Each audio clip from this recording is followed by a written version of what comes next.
Harry Potter اور پارس پتھر کا راز 12واں باب ایریز کا آئینہ۔ کرسمس قریب آ رہی تھی۔ دسمبر کے وسط میں ایک صبح ہاگورڈ میں جب لوگوں کی آنکھ کھلی تو انہوں نے دیکھا کہ چاروں طرف کئی فٹ اونچی برف جمی ہوئی تھی۔ جھیل جم کر ٹھوس زمین کی طرح ہو چکی تھی۔ ویزلی بھائیوں کو اس بات کے لیے سزا دی گئی کہ انہوں نے برف کے کئی گولوں پر جادو کر دیا تھا تاکہ وہ کوئرل کے پیچھے پیچھے گھومتے رہیں اور ان کی پگڑی کے نیچے گدی پر ٹکراتے رہیں۔ جو گنے چنے الو اس طوفانی موسم سے نرد آزما ہوئے خطوط لائے انہیں ہیگرڈ کی نگہداشت میں دے دیا گیا تھا تاکہ وہ انہیں گرمائی پہنچا سکے۔ ہیگرڈ کی بھرپور توجہ کے باعث ہی وہ دوبارہ اڑنے کے قابل ہو پائے۔ سبھی لوگ بے صبری سے تعطیلات کا انتظار کر رہے تھے۔ حالانکہ گریفنڈور کے ہال اور داخلی بڑے ہال میں ہر وقت آتش دانوں کی انگیٹھیوں میں آگ دہکتی رہتی تھی، لیکن ہوادار راہداریوں میں تو برفیلی ہواؤں کا قبضہ تھا جو جسم میں گھستی ہوئی محسوس ہوتی تھیں۔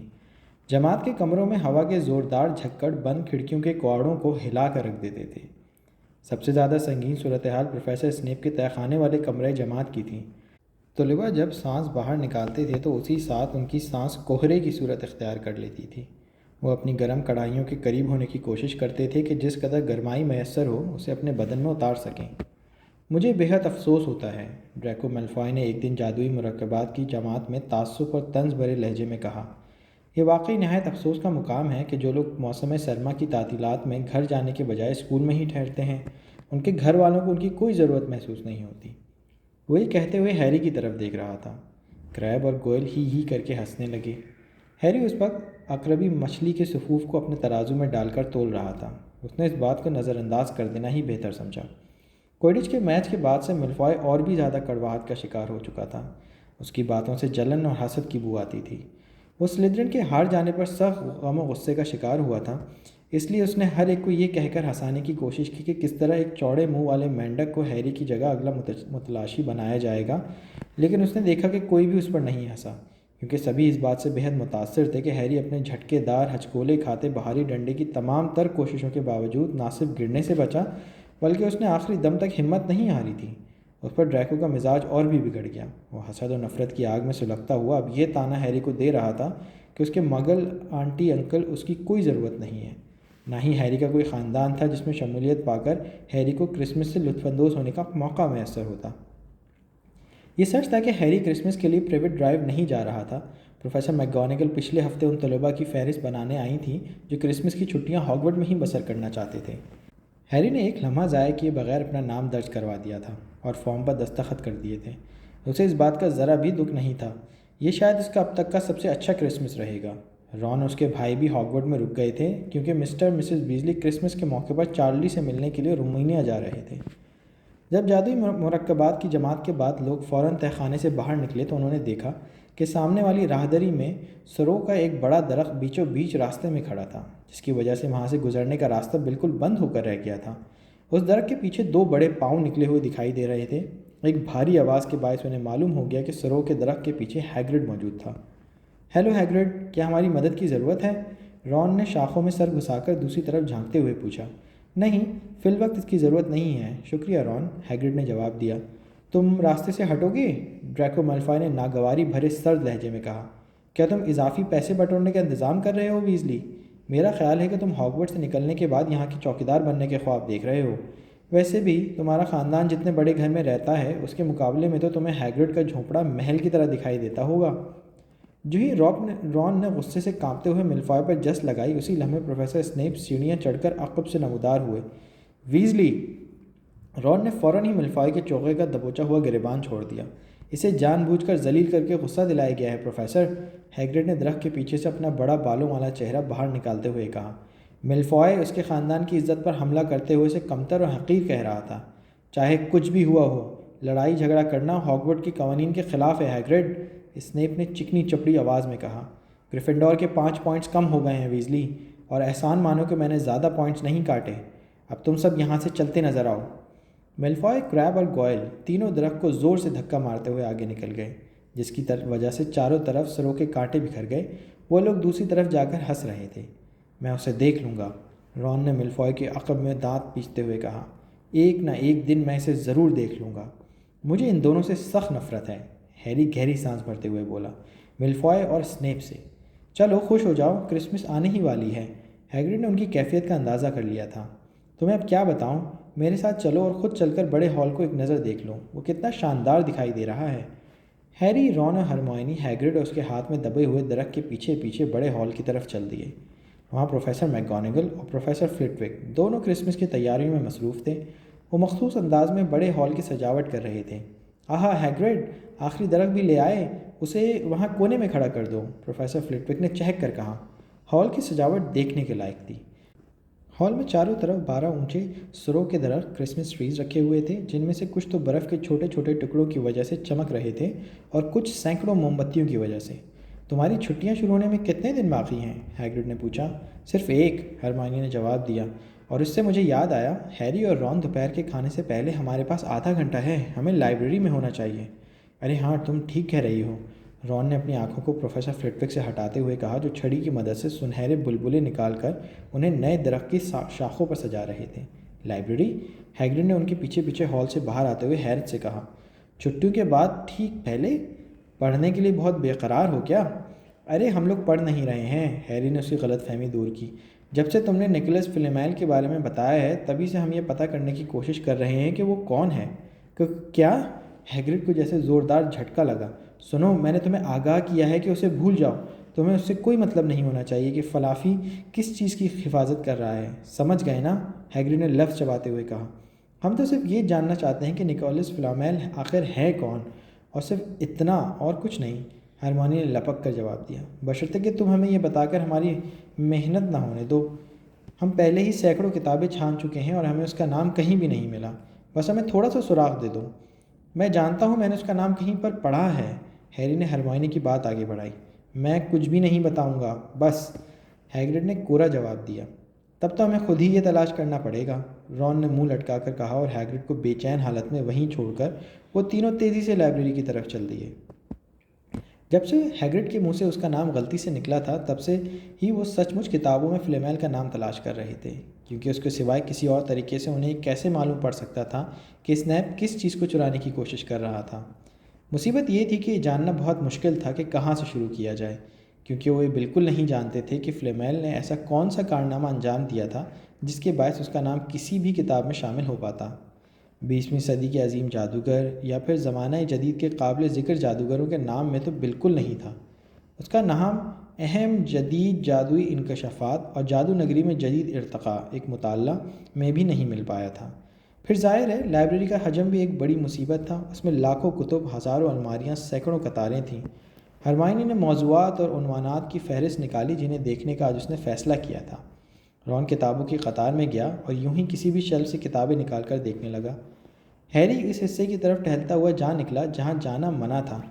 وہ کچھ وقت یہ سوچ رہا تھا کہ کہیں فلیمیل کا نام یہاں تو نہیں چھپا ہوا۔ بدقسمتی سے ان کتابوں کو دیکھنے کی قطعی اجازت نہیں تھی۔ انہیں دیکھنے کے لیے آپ کو کسی پروفیسر کی مخصوص اجازت کی ضرورت پڑے گی، جس میں ایک چرمئی کاغذ پر کتاب کا نام، لینے والے کا نام اور اس پروفیسر کے دستخط ہونا لازمی شامل تھے۔ وہ یہ بات بخوبی جانتا تھا کہ اسے ایسا اجازت نامہ کسی بھی صورت نہیں مل سکتا تھا۔ ہرمائنی نے اسے بتایا تھا کہ ان کتابوں میں انتہائی طاقتور تاریک جادو کی باریکیاں، گہرے راز اور تحقیقات موجود تھیں، جسے ہاگورڈ میں بالکل نہیں پڑھایا جاتا تھا۔ صرف پرانے طلباء ہی ان کتابوں کو پڑھ سکتے تھے جو تاریک جادو سے محفوظ رہنے کا فن کے مضمون میں اعلیٰ تعلیم حاصل کرتے تھے۔ تم یہاں کیا تلاش کر رہے ہو لڑکے؟ ایک تیکھی آواز سنائی دی۔ کچھ نہیں، ہیری نے مڑ کر جواب دیا۔ اس کے عقب میں میڈم پنس کھڑی تھیں جو ہاگورڈ میں لائبریرین تھیں۔ انہوں نے اس کی طرف پروں کا صفائی دان موڑتے ہوئے کہا، تو پھر تم یہاں سے باہر نکل جاؤ، چلو باہر۔ وہ سوچ رہا تھا کہ اسے جلدی سے کوئی اچھی سی کہانی یا بہانہ بنانا چاہیے تھا۔ ہیری بجھے قدموں سے لائبریری کے ممنوعہ حصے سے باہر نکل آیا۔ رون اور ہرمائنی پہلے ہی اس بات پر متفق ہو چکے تھے کہ میڈم پنس سے اس بارے میں پوچھنا ٹھیک نہیں ہوگا کہ انہیں فلیمیل کے بارے میں کچھ معلومات کہاں سے مل سکتی ہیں۔ انہیں پورا یقین تھا کہ وہ انہیں صحیح رہنمائی دے سکتی تھیں، مگر وہ خطرہ مول نہیں لینا چاہتے تھے کہ اسنیپ کو یہ معلوم ہو جائے کہ وہ لوگ کس بارے میں معلومات اکٹھی کرنا چاہتے ہیں۔ ہیری نے صرف یہ جاننے کے لیے باہر کی راہداری میں انتظار کیا کہ ان دونوں کو کوئی کامیابی ہوئی یا نہیں۔ یہ الگ بات تھی کہ اسے بہت زیادہ امید قطعی نہیں تھی۔ وہ گزشتہ 15 دنوں سے لگاتار ڈھونڈ رہے تھے۔ چونکہ انہیں دو جماعتوں کے درمیان وقفے میں سے مختصر سا وقت مل پاتا تھا، اس لیے اس میں حیرانگی کی بات نہیں تھی کہ انہیں کچھ بھی نہیں ملا تھا۔ در حقیقت اس کے لیے انہیں ایک مکمل اور تفصیلی تلاش کی ضرورت تھی، وہ بھی اس صورت میں جب میڈم پنس ان کے سرہانے بالکل موجود نہ ہوں۔ 5 منٹ بعد رون اور ہرمائنی لائبریری سے باہر نکلے تو دونوں نے انکار میں سر ہلا دیے۔ اس کے بعد وہ دوپہر کے کھانے کے لیے بڑے ہال کی طرف چل دیے۔ جب میں چھٹیوں میں گھر چلی جاؤں گی تو تم لوگ اپنی کوشش جاری رکھو گے ہے نا؟ اگر تمہیں کچھ سراغ مل جائے تو مجھے الو بھیج کر خبر کر دینا، ہرمائنی نے کہا۔ اور تم اپنے ممی ڈیڈی سے پوچھ لینا کہ فلیمیل کون ہے، کیا ان سے یہ پوچھنا مناسب رہے گا؟ رون نے مشورہ دیتے ہوئے بیچ میں سوال کر ڈالا۔ بے فکر رہو، بہت زیادہ مناسب رہے گا کیونکہ وہ دونوں دانتوں کے ڈاکٹر ہیں، ہرمائنی نے ہنس کر جواب دیا۔ یہ الگ بات تھی کہ وہ دونوں تو مغل تھے، انہیں کسی جادوگر کے بارے میں کیسے معلوم ہو سکتا تھا، کیونکہ جادوگر اپنے دانتوں کا معائنہ کرانے کے لیے کبھی دانتوں کے ڈاکٹر کے پاس نہیں جاتے تھے۔ جب ایک بار چھٹیاں شروع ہو گئیں تو رون اور ہیری کا وقت اتنا مسرت آمیز گزرنے لگا کہ وہ دونوں ہی فلیمیل کے بارے میں یکسر بھول گئے۔ پورا کمرہ اب ان کے قبضے میں تھا۔ گریفنڈور کا ہال بھی عام دنوں کے مقابلے میں زیادہ خالی تھا، اس لیے وہ اب آگ کے بالکل قریب والی کرسیوں پر بیٹھ سکتے تھے۔ وہ گھنٹوں بیٹھ کر کچھ نہ کچھ ایسا کھایا کرتے جسے وہ لمبے دستے والی سیخوں پر بھون سکتے تھے۔ ڈبل روٹی، انگریزی خطائی، دلدلی خباز کی جڑوں سے حاصل ہونے والی گوند کی مٹھائی جو شکر، جلاٹین، مکئی کے شیرے اور البومن سے بنتی تھی اور اس پر شکر کے صفوف کی تہ چڑھی ہوتی تھی۔ اور وہ ایسے ہتھ کنڈوں کے بارے میں غور و فکر کیا کرتے تھے جن کے باعث میلفوائے کو اسکول سے نکلوا دیا جا سکے۔ حالانکہ وہ یہ بخوبی جانتے تھے کہ ہتھ کنڈے کبھی کامیاب نہیں ہوں گے، لیکن اس کے بارے میں باتیں کرنا مزیدار ہوتا تھا۔ رون نے ہیری کو جادوئی شطرنج کے بارے میں سب کچھ سمجھا دیا تھا۔ وہ دونوں جادوئی شطرنج سے خوب لطف اندوز ہوتے تھے۔ یہ بالکل مغلوں جیسی ہی شطرنج جیسی تھی، فرق صرف اتنا تھا کہ اس میں زندہ مہروں کے ساتھ کھیلا جاتا تھا۔ ایک طرح سے بساط پر بچھی ہوئی لڑائی میں ان کا کردار سپاہیوں جیسا تھا جنہیں حکم دے کر آگے بڑھایا جا سکتا تھا۔ رون کے پاس کی ہر چیز کی طرح یہ بھی شطرنج اسے خاندان کے کسی اور فرد سے ملی تھی۔ اس شطرنج کے لیے وہ اپنے دادا کا مشکور تھا جن کی شطرنج اس کے حصے میں آئی تھی۔ بہرحال پرانے مہروں سے اسے کوئی پریشانی نہیں ہوتی تھی۔ رون انہیں اتنی اچھی طرح سے جانتا تھا کہ اسے ان سے اپنی بات منوانے میں کبھی مشکل پیش نہیں آتی تھی۔ ہیری نے سیمس فینیگن سے اس کے مہرے ادھار مانگ لیے اور مہروں کو اس پر بالکل بھی بھروسہ نہیں تھا۔ ہیری شطرنج کا بہت اچھا کھلاڑی ثابت نہیں ہو پایا۔ اس کے مہرے اکثر و بیشتر چیخ چیخ کر اسے الگ الگ مشورے دیا کرتے تھے، جس کی وجہ سے وہ گہری سوچ میں پڑ جاتا اور صحیح فیصلہ کرنے میں ہمیشہ غلطی کر لیتا۔ جب وہ مہروں کو بساط پر آگے بڑھنے کے لیے کہتا تو وہ چیخنے لگتے، مجھے وہاں مت بھیجو، کیا تمہیں اس کا گھوڑا دکھائی نہیں دے رہا؟ ساتھ والے پیادے کو وہاں بھیجو۔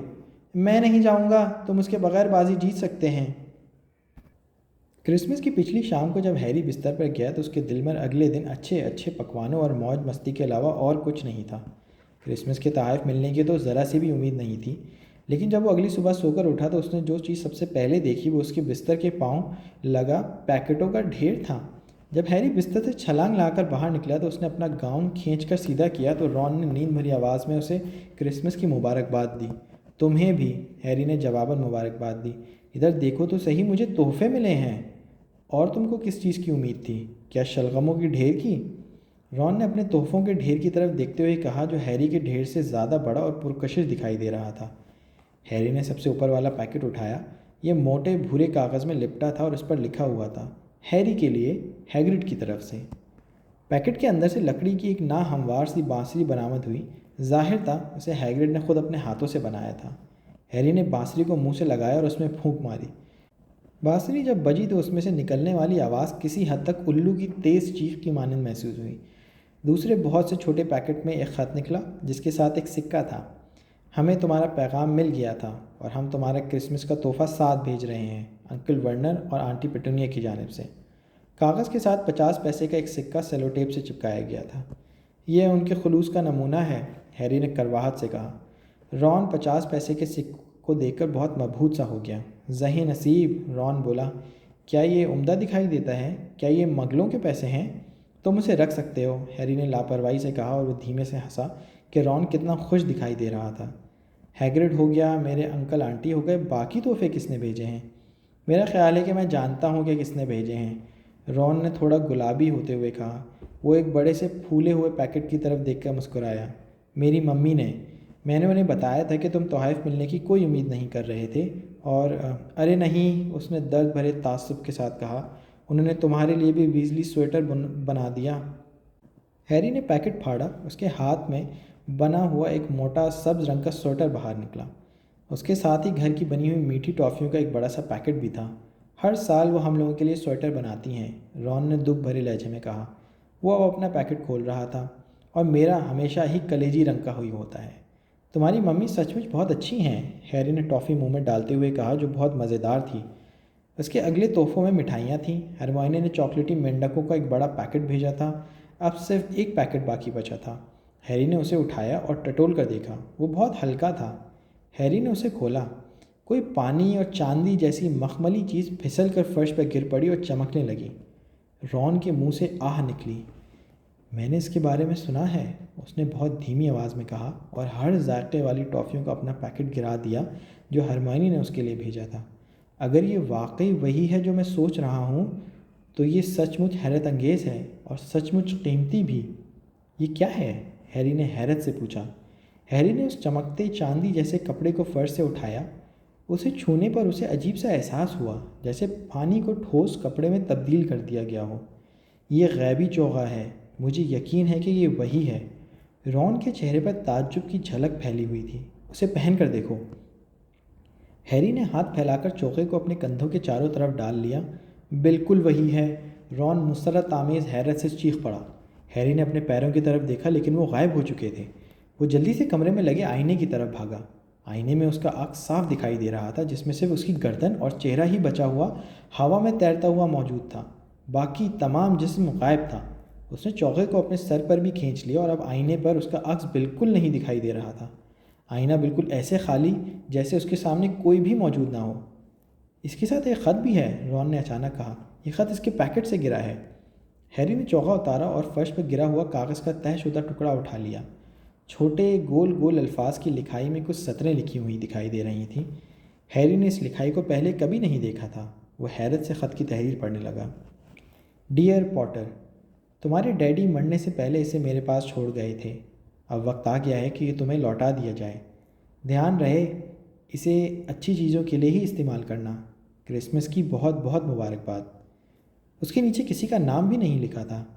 ہیری نے خط کو گھورا۔ رون چوغے کو حسرت بھری نگاہوں سے دیکھ رہا تھا۔ مجھے اس کے لیے کچھ بھی قربان کرنا ہو تو میں کر سکتا ہوں، کچھ بھی۔ کیا ہوا؟ اس نے کہا۔ کچھ نہیں، ہیری نے مختصراً کہا۔ اسے بہت عجیب محسوس ہو رہا تھا۔ یہ چوغا کس نے اسے بھیجا تھا؟ کیا یہ واقعی کبھی اس کے باپ کے پاس تھا؟ اس سے پہلے کہ وہ کچھ اور کہے یا سوچ پاتا، کمرے کا دروازہ کھلا اور فریڈ اور جارج ویزلی دھڑ دھڑاتے ہوئے اندر داخل ہوئے۔ ہیری نے فوراً غیبی چوغے کو چھپا لیا۔ وہ اسے کسی اور کو دکھانا نہیں چاہتا تھا، کم از کم اس وقت تو نہیں۔ کرسمس مبارک ہو۔ ارے دیکھو تو صحیح، ہیری کو بھی ویزلی سویٹر ملا ہے۔ فریڈ اور جارج نیلے سویٹر پہنے ہوئے تھے، جس میں سے ایک پر بڑے زرد رنگ فے اور دوسرے پر جیم کڑا ہوا تھا۔ ہیری کا سویٹر ہم سے عمدہ ہے۔ ظاہر ہے کہ ممی تب کچھ زیادہ ہی محنت کرتی ہیں جب انہیں معلوم ہو کہ یہ چیز ان کے گھر والوں کے بجائے کسی دوسرے کو دی جا رہی ہو۔ فریڈ نے ہیری کا سویٹر کا معائنہ کرتے ہوئے کہا۔ تم نے ابھی تک اپنا سویٹر کیوں نہیں پہنا رون؟ جارج نے جلدی سے پوچھا۔ چلو اسے پہنو، یہ بہت اچھا اور گرم ہے۔ تم جانتے ہو کہ کلیجی رنگ سے مجھے سخت نفرت ہے، رون نے افسردگی کے عالم میں کہا۔ اس کی آواز میں درد چھپا ہوا تھا۔ اس نے منہ بسوڑتے ہوئے سویٹر گلے میں ڈالا اور پہن لیا۔ تمہارا سویٹر بالکل سادہ ہے، اس پر کوئی حرف کیوں نہیں کڑھا؟ جارج نے شوخ لہجے میں کہا۔ ممی کو شاید یہ لگتا ہے کہ تم اپنا نام نہیں بھول سکتے، لیکن ہم بے وقوف نہیں ہیں کہ ہمارے نام جریڈ اور فورج ہیں۔ اس نے ناموں کو بگاڑ ڈالا۔ اتنا شور کیوں مچا رہے ہو؟ ایک آواز سنائی دی۔ دروازے پر پرسی ویزلی اپنا سر گھسائے کھڑا انہیں گھور رہا تھا۔ اس کے چہرے پر پھیلے ہوئے کرب کو دیکھ کر انہیں یہ اندازہ لگانے میں قطعی دشواری نہیں ہوئی کہ وہ اپنے تحفے دیکھنے میں مصروف تھا، مگر شور کی وجہ سے اسے اپنا کام ادھورا چھوڑ کر وہاں آنا پڑا تھا۔ اس کے ہاتھ میں تھما ہوا سویٹر صاف دکھائی دے رہا تھا، جس پر بڑا سا زرد حرف کڑا ہوا تھا۔ فریڈ نے آگے بڑھ کر اس کے ہاتھ سے سویٹر چھین لیا۔ آہا، میم یعنی مانیٹر، اسے پہنو۔ پرسی جلدی جلدی کرو۔ ہم سبھی اپنے اپنے سویٹر پہن چکے ہیں، یہاں تک کہ ہیری کو بھی ایک سویٹر ملا ہے۔ نہیں میں نہیں، پرسی ہچکچایا، لیکن ویزلی بھائیوں نے سویٹر زبردستی اس کے گلے میں ڈال دیا اور اس کوشش میں اس کا چشمہ کھسک کر ناک پر ٹیڑھا ہو گیا۔ اور تم آج مانیٹروں کے ساتھ بالکل نہیں بیٹھو گے، جارج نے کہا۔ کرسمس اپنے گھر والوں کے ساتھ بیٹھنے کا دن ہوتا ہے۔ وہ لوگ پرسی کے ہاتھ باندھ کر اسے دھکیلتے ہوئے کمرے سے باہر لے گئے۔ پرسی کے بازو ابھی تک آدھے پہنے ہوئے سویٹر میں پھنسے ہوئے تھے۔ ہیری نے پوری زندگی میں ایسی کرسمس نہیں منائی تھی۔ کرسمس کی شاندار ضیافت کے ذائقے اتنے لاجواب اور شاندار تھے کہ وہ انگلیاں تک چاٹنے پر مجبور ہو گیا تھا۔ سوگنا چربی والا کھانا، بھنے ہوئے چنڈول، ابلے ہوئے بھنے ہوئے آلوؤں کے پہاڑ، چپ و تلاش کے تشت، مکھن لگے مٹر کی کٹوریاں، چاندی کی گہرائی والے کشتی نما پیالے جن میں گاڑھی یخنی اور جھڑبری کی چٹنی تھی، اور میز کے پاس ہر کچھ فٹ کے فاصلے کی دوری پر جادوگروں کے پٹاخوں کے انبار رکھے ہوئے تھے۔ یہ پٹاخے ماگلوؤں کے کمزور پٹاخوں کی طرح نہیں تھے جنہیں ڈرسلی گھرانہ عام طور پر خریدا کرتا تھا، جن میں پلاسٹک کے چھوٹے کھلونے اور پتلے کاغذ کی پھلجڑیاں شامل ہوتی تھیں۔ ہیری نے فریڈ کے ساتھ مل کر ایک جادوئی پٹاخہ چلایا جس نے نہ صرف گرجدار آواز پیدا کی، بلکہ جب وہ توپ کے گولے کی طرح تیز آواز کرتے ہوئے وہ فضا میں پھٹا، اس میں سے نکلنے والے نیلے رنگ کے بادلوں نے سبھی لوگوں کو اپنی لپیٹ میں لے لیا۔ اس کے اندر سے دھماکے کے ساتھ معاون امیر البحر کی ٹوپی جیسی پھلجڑیاں پھوٹ رہی تھیں، اور کچھ زندہ اشیاء بھی۔ سفید چوہے باہر پھدک کر بڑے ہال میں بھاگنے لگے۔ اونچی چبوتروں والی میز پر ڈمبلڈور نے جادوگروں والی نوکیلی ٹوپی کے بجائے پھلوں والی ٹوپی پہن رکھی تھی، اور وہ اس چٹکلے پر محظوظ ہو رہے تھے جو انہیں پروفیسر فلٹوک نے ابھی ابھی پڑھ کر سنایا تھا۔ مرغن غذاؤں کے فوراً بعد بھاپ چھوڑتی ہوئی شیرنی پیش کی گئی۔ پرسی کے سلائس اندر سے ایک چمکتا ہوا چاندی کا سکل برآمد ہوا تھا، جس کی وجہ سے اس کے دانت ٹوٹتے ٹوٹتے بچے تھے۔ ہیری نے دیکھا کہ زیادہ مشروب پینے کی وجہ سے ہیگرڈ کا چہرہ سرخ ہوتا جا رہا تھا، اور آخر کار ہیگرڈ نے خوشی سے جھومتے ہوئے پروفیسر میک گونیگل کے گال پر چٹکی کاٹ لی۔ ہیری کو یہ دیکھ کر بڑا اچنبھا ہوا کہ وہ غصے ہونے کے بجائے ہنس رہی تھیں، دبے دبے اور شرمیلے انداز میں۔ ان کی پنکھ والی ٹوپی سر پر ترچھی ہو گئی تھی۔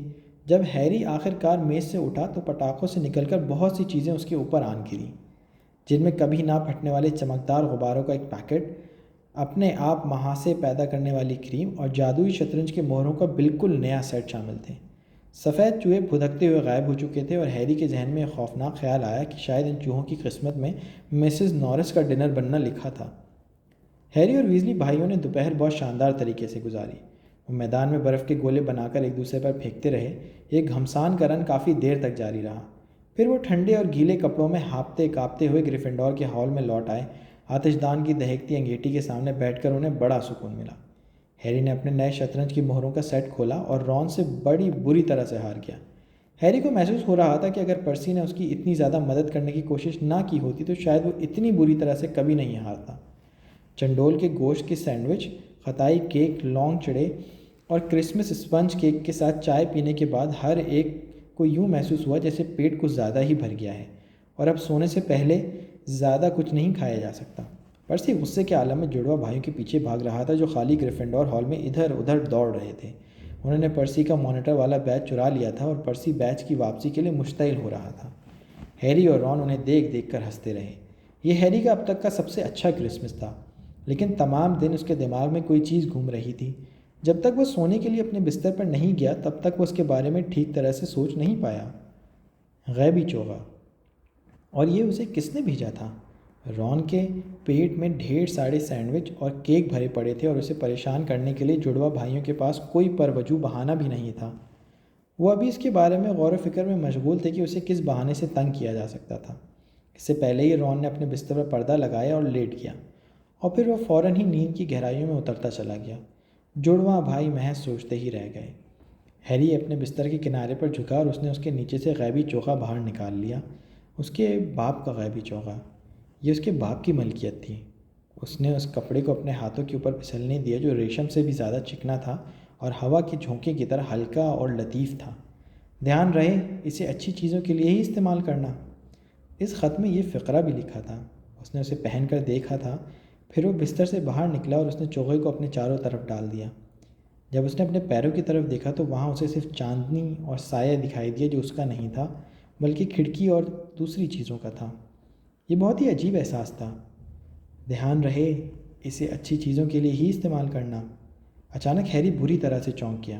اس غیبی چوغے میں پورا ہاگورٹ اس کے سامنے کھلا پڑا تھا۔ وہ اندھیرے اور خاموشی میں کھڑا رہا، لیکن اس کے دل کے اندر خوشیوں کا ایک گھمبیر طوفان موجزن تھا۔ وہ اسے پہن کر کہیں بھی جا سکتا تھا، کہیں بھی، اور فلچ کو اس کے بارے میں کبھی بھی نہیں پتہ چلے گا۔ رون سوتے ہوئے کچھ بڑبڑایا۔ کیا اسے جگانا ٹھیک رہے گا؟ ہیری نے یکدم سوچا۔ کسی چیز نے اسے روک دیا، اس کے باپ کا چوغا۔ اسے محسوس ہوا کہ اس بار پہلی بار وہ تنہا ہی اس کا استعمال کرنا چاہتا ہے۔ وہ کمرے سے باہر نکلا، سیڑھیاں اترا، گریفنڈور ہال سے ہوتا ہوا خارجی دروازے کی طرف بڑھا اور پھر تصویر کے سوراخ سے باہر کود گیا۔ کون ہے؟ فربہ خاتون کی متحیر آواز راہدری میں گونجی۔ ہیری کچھ نہیں بولا۔ وہ راہدری میں تیزی سے چلتا چلا گیا۔ اسے وہاں رک جانا چاہیے کیا؟ وہ رک گیا۔ اس کا دل تیزی سے دھڑک رہا تھا اور وہ سوچ رہا تھا۔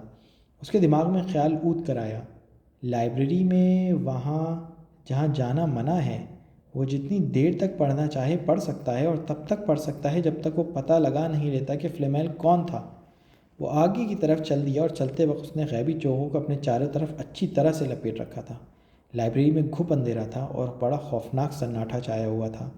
ہیری نے ایک لالٹین جلائی تاکہ کتابوں کی قطاروں کے بیچ کا راستہ دیکھ سکے۔ ایسا لگ رہا تھا جیسے لالٹین ہوا میں خود ہی تیرتا پھر رہا ہو۔ حالانکہ ہیری بخوبی جانتا تھا کہ اس کا ہاتھ اس لالٹین کو پکڑے ہوئے تھا، لیکن یہ دہشت ناک منظر دیکھ کر خود اس کی کپ کپی طاری ہو گئی۔ جہاں جانے کی ممانعت تھی وہ حصہ لائبریری کے بالکل پچھلے اور آخری کنارے پر واقع تھا۔ محتاط قدموں کے ساتھ وہ اس طرف چل پڑا۔ اس نے وہ احتیاط کے ساتھ وہ رسی عبور کی جو لائبریری کو اس ممنوعہ حصے سے الگ کرتی تھی۔ وہ دھڑکتے ہوئے دل کے ساتھ ممنوعہ حصے میں پہنچ چکا تھا۔ اس نے لالٹین بند کی تاکہ وہ کتابوں کے نام پڑھ سکے۔ کتابوں کے عنوانات سے اسے کچھ زیادہ مدد نہیں مل پائی۔ ان کے اکھڑے ہوئے تھلتھلاتے حروف ایسی زبانوں میں لکھے تھے جو ہیری کے پلے ہی نہیں پڑ رہے تھے۔ کچھ کتابیں تو بنا عنوان کے تھیں۔ ایک کتاب پر ایک گہرا عنوان منقش تھا جو خون کی طرح بھیانک دکھائی دے رہا تھا۔ اسے دیکھ کر ہیری کے رونگٹے کھڑے ہو گئے۔ شاید یہ اس کے دماغ کا وہم تھا، شاید ایسا نہیں تھا۔ اسے یوں محسوس ہوا جیسے کتابیں آپس میں دھیمے دھیمے گھسر پھسر کر رہی تھیں، جیسے وہ یہ جانتی ہوں کہ وہاں پر کوئی ایسا فرد گھس آیا ہے جسے وہاں نہیں ہونا چاہیے۔ ہیری کو کہیں سے تو شروع کرنا ہی تھا۔ لالٹین کو فرش پر محتاط انداز میں رکھتے ہوئے اس نے سب سے نیچے والی قطار میں رکھی ہوئی کتابوں میں سے کسی اچھی سی کتاب کی تلاش شروع کی۔ ایک بڑی سی سیاہ و سفید مجلد کتاب پر اس کی نگاہیں ٹھہر گئیں۔ اس نے اسے بمشکل باہر کھینچ کر نکالا کیونکہ یہ بہت وزنی تھی۔ ہیری نے اسے اپنے گھٹنوں پر رکھ کر کھولا۔ ایک تیز اور دل دہلا دینے والی چیخ نے لائبریری کی گہری خاموشی کو چیر ڈالا تھا۔ ہیری اپنی جگہ پر لرز کر رہ گیا۔ کتاب چیخ رہی تھی۔ ہیری نے اسے فوراً بند کر دیا، لیکن کتاب پھر بھی چیخے جا رہی تھی اور اس میں کان پھاڑ آواز مسلسل آتی رہی۔ وہ پیچھے کی طرف لڑکھڑایا، اس کی ٹھوکر لگی اور لالٹین الٹ گئی۔ وہ یکا یک بجھ گئی تھی۔ دہشت سے کانپتے ہوئے اسے باہر کی راہدری میں کسی کے قدموں کی تیز چاپ سنائی دے رہی تھی۔ کتاب خاموش ہونے کا نام ہی نہیں لے رہی تھی۔ ہیری نے سرعت سے چیختی ہوئی کتاب کو واپس شیلف میں ٹھوسا اور وہاں سے بھاگ کھڑا ہوا۔ دروازے کے بالکل قریب پہنچ کر اس نے فلچ کے سامنے سے گزرنے کی کوشش کی۔ فلچ کی زرد آنکھیں سیدھے اس کے پار دیکھ رہی تھیں اور ہیری فلچ کے کھلے ہوئے ہاتھ کے نیچے سے پھسلتے ہوئے جھکائی دے کر باہر کی راہدری میں نکل گیا۔ وہ تیزی سے سیڑھیاں چڑھ کر اوپر والی منزل پر پہنچا۔ لائبریری میں کتاب کی چیخیں ابھی بھی گونج رہی تھیں، جنہیں ہیری بالائی منزل پر بھی سن رہا تھا۔ وہ صلیبی جنگجو کے ایک اونچے انکھرے کے بالکل سامنے رک گیا۔ بوکھلائے ہوئے انداز میں لائبریری سے باہر نکلنے کے چکر میں وہ اتنا الجھ گیا تھا کہ اسے اس بات کا خیال ہی نہیں رہا کہ وہ کہاں پہنچ گیا تھا۔ شاید اس لیے کہ ہر طرف گپ اندھیرا تھا اور وہ یہ نہیں پہچان پایا کہ اب وہ کہاں کھڑا تھا۔ اسے اتنا معلوم تھا کہ وہ ہاگورٹ کا باورچی خانہ ایک مجسمے کے بالکل نزدیک ہے، مگر باورچی خانہ تو اس کے 5 منزل نیچے تہہ خانے میں ہونا چاہیے۔ آپ نے مجھ سے کہا تھا پروفیسر کہ اگر کوئی رات کو باہر گھومے تو میں سیدھے آپ کے پاس آؤں۔ کوئی لائبریری میں اس جگہ موجود تھا جہاں جانے کی سخت ممانعت ہے۔ ہیری کے چہرے کا رنگ اڑ گیا۔ وہ جہاں کہیں بھی کھڑا تھا فلچ کو وہاں کا چور راستہ معلوم تھا، کیونکہ اس کی دھیمی اور چکنی آواز قریب ہوتی جا رہی تھی۔ جہاں جانا منع ہے وہ زیادہ دور نہیں گیا ہوگا، ہمیں اسے ہر قیمت پر پکڑنا ہوگا۔ اور ہیری کا دل دھک سے رہ گیا جب اس نے سنا کہ فلچ کے ساتھ باتیں کرنے والا کوئی اور نہیں، پروفیسر اسنیپ تھا۔ جب فلچ اور اسنیپ کے سامنے والے موڑ سے اس راہدری میں داخل ہوئے جہاں ہیری موجود تھا تو ہیری اسی جگہ پر مجسمے کی طرح جم کر کھڑا رہا۔ یہ سچ تھا کہ اسے دیکھ نہیں سکتے تھے، مگر راہدری اتنی تنگ تھی کہ اگر وہ لوگ زیادہ قریب آ جاتے تو سیدھے اس سے ٹکرا سکتے تھے۔ سخت سردی اور چوغے کے باوجود اس کے بدن پسینے سے شرابور ہو گیا تھا۔ وہ جس قدر خاموشی اور احتیاط سے پیچھے کھسک سکتا تھا کھسکتا چلا گیا۔ اس کے بائیں طرف ایک دروازہ تھوڑا سا کھلا ہوا دکھائی دیا جو اس وقت اس کے بچنے کی اکلوتی امید کا محور بن گیا۔ وہ سکڑ کر دروازے کے اندر گھسنے کی کوشش کر رہا تھا۔ اس نے اپنی سانس روک رکھی تھی اور وہ کوشش کر رہا تھا کہ دروازہ ہلنے نہ پائے۔ اسے اس وقت بڑی راحت کا احساس ہوا جب وہ بنا آواز کے کمرے کے اندر گھسنے میں کامیاب ہو گیا۔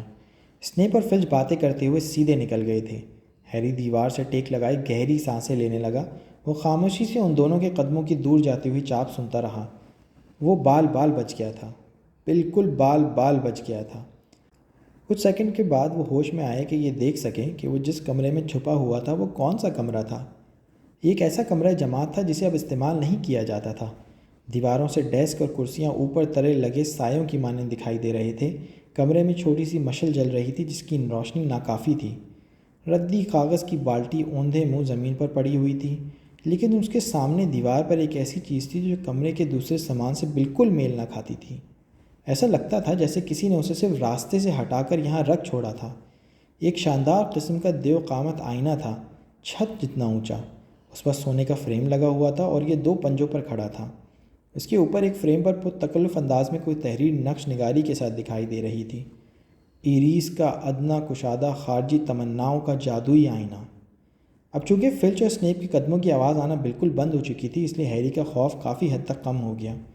ہیری آئینے کے قریب آیا۔ وہ اس میں اپنا عکس دیکھنا چاہتا تھا، لیکن ایک بار پھر اسے آئینے میں کوئی عکس دکھائی نہیں دیا۔ وہ اس کے بالکل سامنے کھڑا تھا۔ اس نے اپنی چیخ روکنے کے لیے بمشکل اپنے منہ پر ہاتھ رکھا۔ وہ سرعت سے پیچھے گھوم گیا۔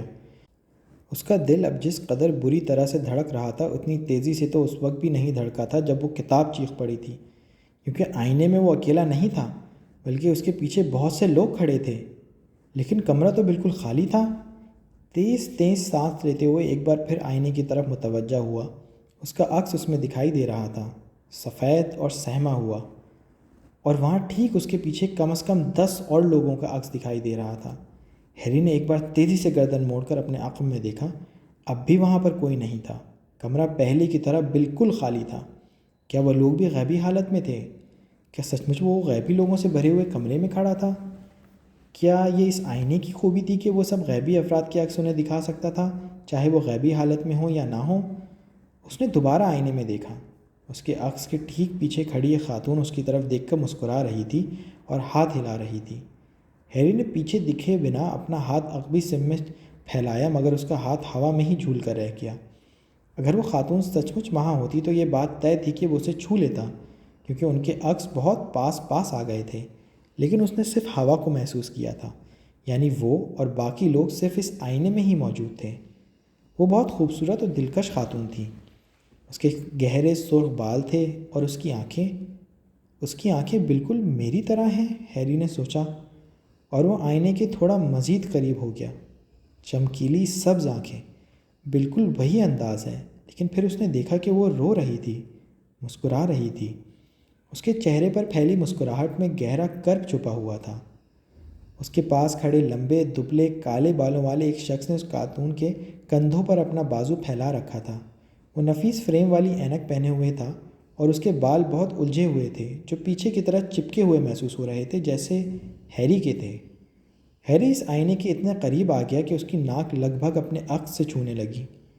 ممی، ڈیڈی، وہ دھیمی آواز میں بڑبڑایا۔ وہ صرف اس کی طرف دیکھ کر مسکراتے رہے۔ دھیرے دھیرے ہیری نے آئینے میں موجود باقی سب لوگوں کے چہرے دیکھے اور اسے اپنے جیسی سبز آنکھیں، اپنی جیسی ناک کی کئی جوڑیاں دکھائی دی۔ ایک پستہ قد بوڑھا آدمی تو ایسا نظر آ رہا تھا جس کے گھٹنے بالکل ہیری کی طرح گانٹ دار تھے۔ زندگی میں پہلی بار ہیری اپنے خاندان کو دیکھ رہا تھا۔ پوٹر گھرانہ، پوٹر خاندان۔ اسے دیکھ کر مسکرایا اور انہوں نے ہیری کی طرف ہاتھ ہلائے۔ وہ ان کی طرف للچائی نظروں سے دیکھتا رہا۔ اس کے دونوں ہاتھ آئینے کی ٹھوس سطح پر جمے ہوئے تھے اور اسے محسوس ہو رہا تھا جیسے وہ آئینے کے اندر داخل ہو کر ان سب لوگوں کو چھو سکتا ہے، مگر یہ صرف اس کا خیال ہی تھا۔ ہیری کے اندر ایک درد کی تیز لہر اٹھ رہی تھی جس میں آدھی خوشی اور آدھا غم چھپا ہوا تھا، بہت تکلیف دہ درد۔ اسے یاد نہیں کہ وہ کتنی دیر تک اس آئینے کے سامنے یوں ہی کھڑا اپنے خاندان کو دیکھتا رہا۔ عکس غائب نہیں ہوئے اور وہ انہیں ٹک ٹکی لگا کر دیکھتا ہی رہا۔ اس وقت تک یوں ہی گم رہا جب تک دور سے آتی ایک آواز اسے دوبارہ ہوش میں نہیں لے آئی۔ وہ یہاں پر اب مزید نہیں ٹھہر سکتا تھا، اسے واپس اپنے بستر پر جانا تھا۔ اس نے بمشکل اپنے ماں کے چہرے سے اپنی نظریں ہٹائیں اور سبکتے ہوئے بڑبڑایا، میں پھر آؤں گا، اور وہ پھر تیزی سے کمرے سے باہر نکل گیا۔ تم مجھے جگا بھی تو سکتے تھے، رون شکایت آمیز لہجے میں بولا۔ تم آج رات چل سکتے ہو، میں آج پھر وہاں جانے والا ہوں، میں تمہیں وہ آئینہ دکھانا چاہتا ہوں۔ ہیری نے شکایت رفع کرنے کی کوشش کی۔ میں تمہارے ممی ڈیڈی کو دیکھنا چاہتا ہوں، رون نے متجسس انداز میں کہا، اور میں تمہارے خاندان کو، پورے ویزلی خاندان کو دیکھنا چاہوں گا۔ تم مجھے اپنے باقی بھائی اور سب لوگ دکھا سکتے ہو، ہیری نے گرم جوشی سے کہا۔ تم لوگوں سے کبھی بھی مل سکتے ہو، رون نے کہا، بس گرمیوں میں میرے گھر پر آ جاؤ۔ ویسے ہو سکتا ہے کہ شاید وہ آئینے میں صرف ایسے ہی لوگوں کو دکھاتا ہو جو اب زندہ نہ ہو۔ حالانکہ فلیمیل کا پتہ نہ لگ پانا بڑی بری بات ہے۔ تھوڑا سا گوشت یا کوئی اور چیز لے لو، تم نے آج صبح سے کچھ بھی نہیں کھایا ہے۔ ہیری سے کچھ بھی نہیں کھایا جا رہا تھا۔ اس کے من میں عجیب سی محرومی رچی بسی تھی۔ اس نے اپنی ممی ڈیڈی کو دیکھ لیا تھا اور وہ آج رات انہیں دوبارہ دیکھنا چاہتا تھا۔ وہ فلیمیل کو لگ بھگ فراموش کر بیٹھا تھا۔ اب یہ کام اسے اتنا اہم نہیں لگ رہا تھا۔ اب اسے کوئی فرق نہیں پڑتا تھا کہ 3 سروں والا کتا کس چیز کی حفاظت کر رہا تھا، اور اگر اسنیپ اسے چرا بھی لے تو بھی کیا فرق پڑتا ہے۔ تم ٹھیک تو ہو نا ہیری؟ رون نے کہا۔ تم عجیب سے دکھائی دے رہے ہو۔ ہیری کو سب سے زیادہ ڈر اس بات کا تھا کہ شاید وہ آئینے والے کمرے کو دوبارہ نہیں ڈھونڈ پائے گا۔ غیبی چوغے میں رون بھی لپٹا ہوا تھا، اس لیے انہیں پہلی رات کے مقابلے میں دھیما چلنا پڑا۔ انہوں نے لائبریری سے ہیری کے راستے کو تلاش کرنے کی کوشش کا آغاز کیا اور قریباً 1 گھنٹے تک راہداریوں میں ادھر ادھر بھٹکتے رہے۔ سردی کے مارے میری تو جان نکلی جا رہی ہے۔ اس آئینے کو چھوڑو، چلو واپس بستر میں چلتے ہیں، رون نے کپ کپاتی ہوئی آواز میں کہا۔ نہیں، ہیری نے ٹھوس لہجے میں جواب دیا، مجھے یقین ہے کہ وہ یہیں کہیں ہے۔ وہ ایک طویل قامت سفید بھوت جادوگرنی کے پاس سے گزرے جو دوسری سمت میں جا رہی تھی، لیکن اس کے علاوہ انہیں کوئی اور نہیں دکھائی دیا۔ جب رون کراہ رہا تھا تو اس کے پیر سردی کے مارے سن ہونے لگے ہیں، تو اسی وقت ہیری کو مجسمہ دکھائی دیا۔ یہاں ہے، بس یہاں، بالکل، ہیری جوشیلے انداز میں بڑبڑایا۔ انہوں نے دروازہ کھولنے کے لیے اسے دھکا دیا۔ ہیری نے اپنے کندھوں سے چوغا ہٹایا اور آئینے کی طرف بھاگا۔ اس کا خاندان ایک بار پھر وہیں کھڑا تھا۔ اس کے ممی ڈیڈی اس کی طرف دیکھ کر مسکرائے۔ دیکھو، ہیری نے عجلت سے کہا۔ مجھے تو یہاں کچھ بھی نہیں دکھائی دے رہا، رون نے جواب دیا۔ دیکھو، ان لوگوں کی طرف دیکھو، بہت سارے لوگ ہیں۔ مجھے تو صرف تم ہی دکھائی دے رہے ہو ہیری۔ اس میں ٹھیک طرح سے دیکھو، چلو جہاں میں کھڑا ہوں وہاں سے دیکھو۔ ہیری ایک طرف ہٹ گیا۔ اب رون آئینے کے سامنے کھڑا ہو گیا تھا، اس لیے اب ہیری کو اپنا خاندان بالکل دکھائی نہیں دے رہا تھا۔ اسے صرف پاجامہ پہنے ہوئے رون کا عکس دکھائی دے رہا تھا۔ رون ٹکٹکی لگا کر اپنے عکس کو متعجب نگاہوں سے دیکھتا رہا۔ میری طرف دیکھو، اس نے کہا۔ کیا تم اپنے مر چکے خاندان کو اپنے چاروں طرف دیکھ سکتے ہو؟ نہیں، میں بالکل اکیلا ہوں، مگر اس میں تھوڑا الگ سا دکھائی دے رہا ہوں۔ میں تھوڑا بڑا ہو گیا ہوں، میں نے ہیڈ بوائے کا بیچ پہن رکھا ہے، بالکل اسی طرح کا جیسا بل کے پاس ہوا کرتا تھا۔ میرے ہاتھ میں ہاؤس کپ پکڑا ہے اور کوئڈچ کا کپ بھی۔ میں کوئڈچ کا کپتان بھی ہوں۔ رون حیرت و خوشی کے ملے جلے جذبات کا اظہار کر رہا تھا۔ رون نے اس حیرت انگیز آئینے سے اپنی آنکھیں ہٹاتے ہوئے ہیری کی طرف متحیر نگاہوں سے دیکھا۔ کیا تمہیں لگتا ہے کہ یہ آئینہ مستقبل کا حال دکھاتا ہے؟ یہ کیسے ممکن ہے؟ میرا خاندان تو مر چکا ہے۔ مجھے ایک بار پھر سے دیکھنے دو۔ تم نے کل ساری رات آئینہ دیکھا ہے، مجھے کچھ دیر اور دیکھ لینے دو، رون نے کہا۔ میں تمہارے ہاتھ میں صرف کوئڈچ کپ ہے، اس میں کیا خاص بات ہے؟ میں اپنے ممی ڈیڈی کو دیکھنا چاہتا ہوں، ہیری نے تنک کر کہا۔ مجھے دھکا مت دو ہیری۔ باہر راہداری میں یکا یک ایک تیز آواز گونج اٹھی جس کے باعث ان کے درمیان ہونے والی بحث یک لخت بند ہو گئی۔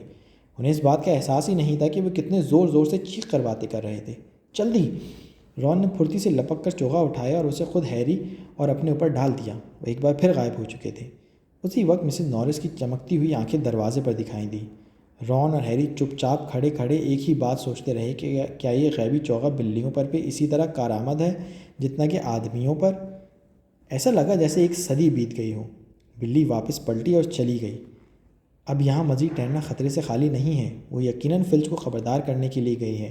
میں شرط لگا سکتا ہوں کہ اس نے ہماری آواز سن لی تھی، رون نے تیزی سے کہا، اور پھر رون نے ہیری کو کھینچ کر کمرے سے باہر نکال لیا۔ برف اگلی صبح بھی نہیں پگھلی تھی۔ ہیری آتش دان کی انگیٹھی کے سامنے اداس بیٹھا رہا۔ شطرنج کھیلو گے ہیری؟ رون نے پوچھا۔ نہیں، ہیری نے ٹکا سا جواب دیا۔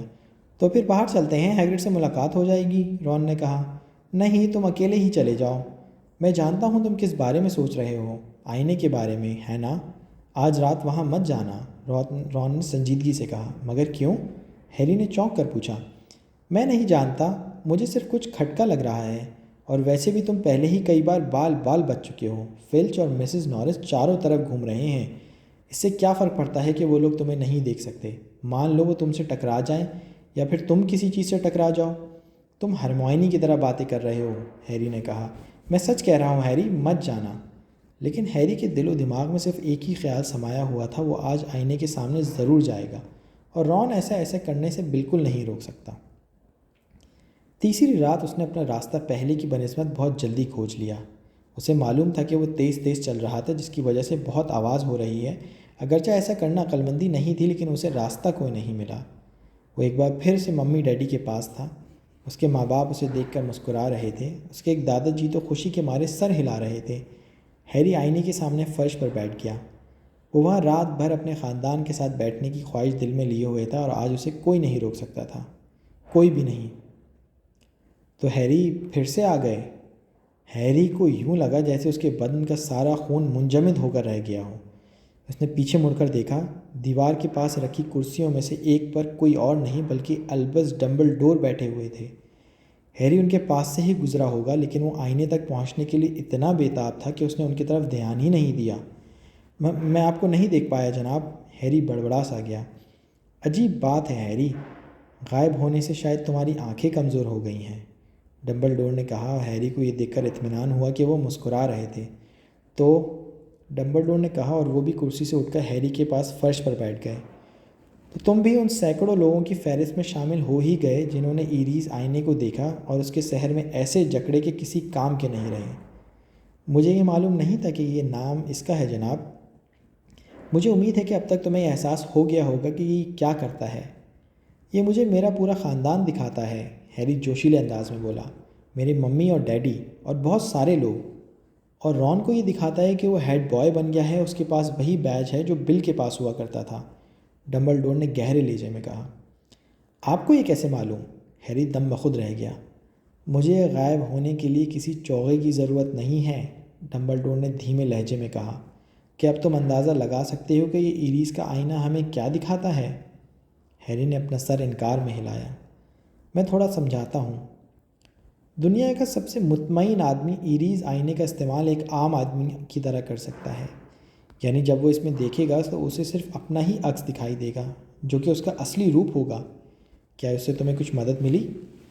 ہیری نے سوچا، پھر اس نے دھیمے لہجے میں کہا، یہ ہمیں ہماری خواہشات دکھاتا ہے، چاہے ہماری خواہشات جو بھی ہوں، صحیح بھی اور غلط بھی، ڈمبلڈور نے اطمینان بھرے انداز میں کہا۔ یہ ہمیں ہمارے دل کی سب سے گہری اور یاسیت سے بھرپور خواہش دکھاتا ہے، نہ تو اس سے زیادہ اور نہ ہی اس سے کم۔ تم اپنے خاندان سے کبھی نہیں ملے، اس لیے تم انہیں اپنے چاروں طرف کھڑا دیکھتے ہو۔ رونلڈ ویزلی جو ہمیشہ اپنے بھائیوں کی چھاپ میں رہا ہے، اسے اپنے آپ کو تنہا کھڑا دیکھتا ہے، ان سب سے بہتر رنگ و روپ میں۔ بہرحال یہ آئینہ ہمیں نہ تو کوئی علم دے سکتا ہے اور نہ ہی سچائی دکھاتا ہے، یہ فریب دیتا ہے۔ لوگ اس کے سامنے کھڑے ہونے کے بعد برباد ہو گئے ہیں۔ انہوں نے اس میں جو دیکھا اس سے وہ متاثر ہو گئے یا پھر پاگل پن کے سمندر میں ڈوب گئے، کیونکہ وہ نہیں جانتے تھے کہ جو یہ دکھا رہا تھا وہ سچ تھا یا نہیں، ممکن تھا یا نہیں۔ پروفیسر ڈمبلڈور نے گہری سانس لی اور آدھے چاند جیسی اینک کے اوپر سے ہیری کو دیکھا۔ آئینے کو کل نئی جگہ پر پہنچا دیا جائے گا ہیری، اور میں یہ چاہوں گا کہ تم دوبارہ اس کی تلاش نہ کرو۔ اگر تمہارا کبھی اس سے دوبارہ سامنا ہو تو اچھی بات نہیں ہے، یہ بات یاد رکھنا۔ اب تم اس شاندار غیبی چوبے کو پہنو اور بستر پر پہنچ جاؤ۔ ہیری اٹھ کر کھڑا ہو گیا۔ جناب پروفیسر ڈمبلڈور، کیا میں آپ سے کچھ پوچھ سکتا ہوں؟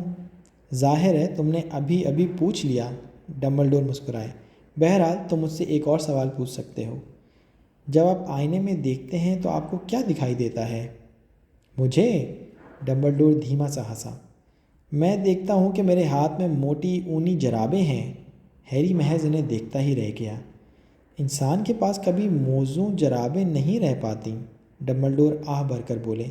ایک اور کرسمس آئی اور گزر گئی، لیکن کسی نے بھی ایک جوڑی جرابیں مجھے نہیں دیں۔ لوگ ہمیشہ مجھے کتابیں ہی دیتے رہتے ہیں۔